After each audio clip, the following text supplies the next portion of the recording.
Came across one last night. First time I've heard of this gentleman. His name is Talal Abu Ghazala. Right. And he's 81 years old. He's Jordanian. And I was just extremely impressed by his resume and his business acumen and accomplishments. He owns one of the largest professional services corporation, maybe the largest professional services corporation in accounting, HR. He has offices in 100 cities. I came across an article that he published in 2018 in the Jordan Times, which is a newspaper I read. I try to go to it weekly. It's an English newspaper published in Amman, Jordan. And so he published an article December 26, 2018, Prepare Before Time Runs Out for the 2020 Global Economic Crisis. Right. Now, there's an article that Americans didn't see because our news organizations don't report anything worth reading. Now, so everyone understands in our viewing audience, the picture that you see there is of Talal Abu Ghazala. He is the gentleman that we've been talking about, yes, that is the chair of all these different committees, has a business college named after him. He might know something. He just might know something about what's happening in the world economy. I would pay attention when somebody of his caliber, knowledge and expertise and connections, when he writes an editorial in his home country of Jordan and says, prepare before time runs out for the 2020 global economic crisis. Right. Doc, I read this article last night. He said, read it. I'll just read a paragraph. He said, I have been sounding the alarm of a major economic crisis that may hit globally by the year 2020. Contrary to some expert analysis, I have good reason to believe that the new crisis is going to be much more devastating than the 2008 one, which was described by Ben Bernanke, the chair of the Federal Reserve at the time, as the worst financial crisis in global history. Most likely, and like the previous one, this crisis will start in the United States. So, folks, listen, here is one of the most prominent, well-known, well-respected businessmen in the Arab world who is telling the Arab business community who respect him. He's saying, I'm shouting. I mean, he's an accountant. Right. He owns an accounting firm that has 100 offices around the world. Right. And he's saying to the business leaders of the Arab world, a mega financial crisis is coming in 2020, and it's going to start in America. Right. And you may be saying to yourself, well, wait a minute. If you're a viewer or listener, you have a little bit of financial acumen. You may be saying, wait, we're experiencing growth here in the U.S. We're experiencing, an expansion of the economy here in the U.S. How can there be a global financial crisis? Well, just like in 2008, that was pumped up with money and with promises that couldn't be delivered on. He goes on to say the U.S. has witnessed a 2.5% growth. This is an indication that there should be no crisis. But he says, I think this growth is due to increased consumer demand because of the liquidity of the U.S. government pumping into the market and is not representative of a real recovery. In other words, we're propping it up with nitroglycerin in the form of quantitative easing, printing money like it's going out of style. And so we're just pumping that money into the economy. This is a false recovery that's going on, is what he's saying. That's right. He said the imminent economic crisis has been slowly but surely brewing for many years.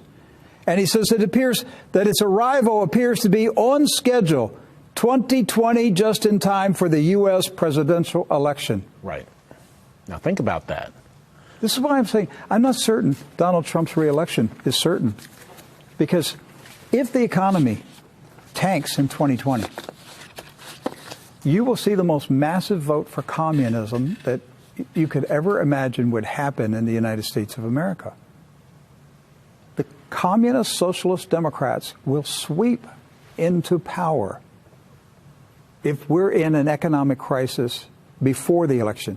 Now, they may be able to hold it off and slide through the election and get President Trump elected, and then the crash comes.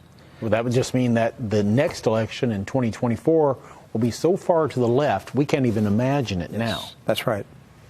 Exactly.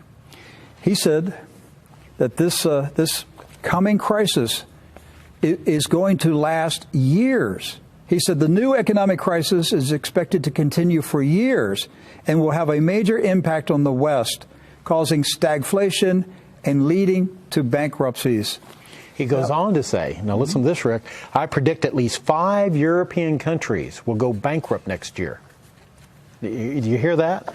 This economic expert is saying, I predict at least 5 European countries will go bankrupt next year, which will not mean that they close shop. They'll just be unable to provide services to their citizens. Doc, he's a global accountant. Right.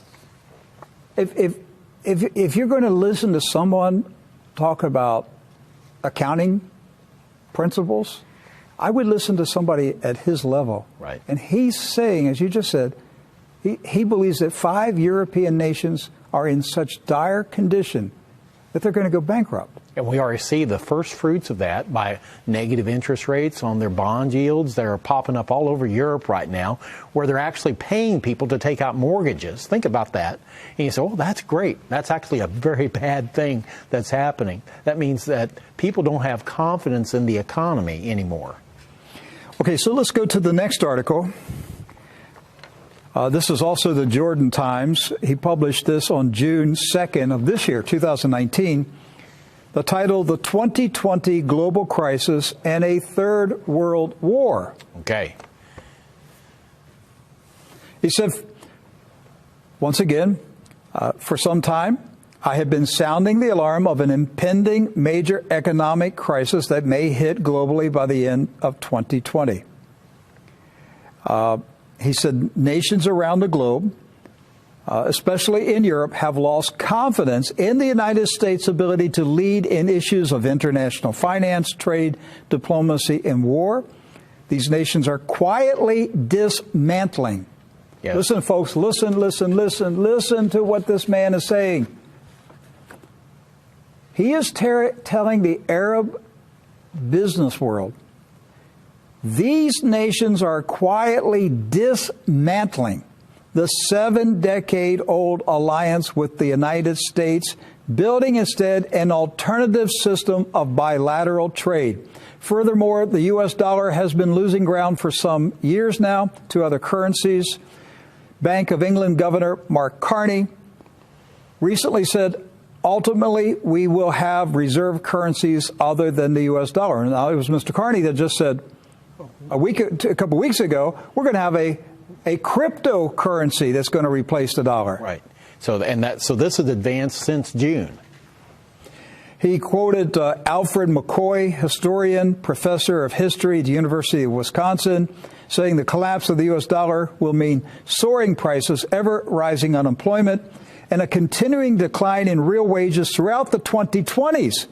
Domestic divisions widen into violent clashes and divisive debates, often over symbolic issues. So, in this, Doc, this is what really, he gets into talking about that this economic crisis is going to lead to a world war. Right. Between the United States and China. Right. And he's saying that in the 2020s, there's going to, if we stay on the present course, there's going to be a military clash between China and the United States. And he said, after this war, the new world order will not be a G20, but a G2. Right. Because nations, we see fractioning of nations right now. They're going independent, but after a war like this, you're going to have to choose a side. And he's saying there's only going to be two sides. Right. This is it. There's going to be two superpowers. The world is going to be divided between two camps. And There will no longer be a G20 summit meeting. There'll be a G2. Right. I was amazed reading that statement last night. And he believes that the G2 will be the United States and China. That they will, that during the war, the envoys of the United States and China will meet while the war is taking place, and they will divide up the world. And like we had in World War II with Stalin, Churchill, and Roosevelt. Right. But they were even planning, remember, they were even planning the post-war currencies while the war was going on. While World War II was going on, they were making plans for what the world was going to look like after the war, as if they knew who was going to win the war at that time. And so I have a feeling, I have my own speculation that people like in the Pentagon, they know this war is coming. Yes. They know it's inevitable. It's going to happen. That's why we're testing the Chinese in the South China Sea. That's why we're doing flyovers. That's why we're doing all provoking riots in Hong Kong. They're setting the stage for the war. Right. Because we need a war. We need a war to happen. Like it's survival. Yes. I believe the U.S. is in such a weakened condition that a major world war would be the only thing that the elite running this country have come to the conclusion we have to fight a mega war, and it's our only chance. We're in debt so much. The society's fractioning.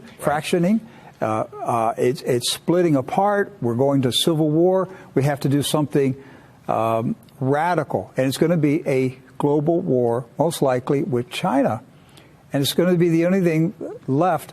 Now, this would explain, Doc, if there is a war in the early 2020s between the United States and China, this would explain that Deagle.com, that mysterious website that projects that the U.S. population is going to drop to 90 million by the year 2025. Right.